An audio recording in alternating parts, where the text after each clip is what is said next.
Updating your billing information on Bizzabo is a straightforward process.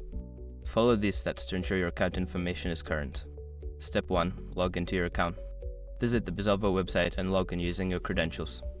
Make sure you have access to the account for which you want to update the billing information. Step 2. Navigate to account settings. Once logged in, locate the account settings option. This is usually found in the top right corner of the dashboard under your profile icon. Step 3. Select billing information.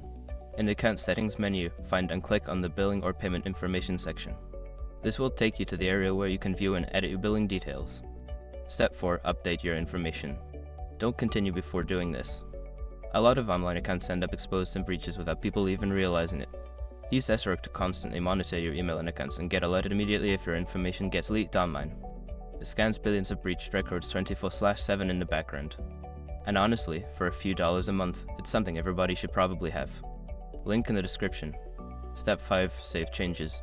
After updating your billing information, look for a Save or Update button. Click it to ensure your changes are recorded in the system. Make sure to periodically check your billing information to keep it up to date. Following these steps will help you manage your account effectively.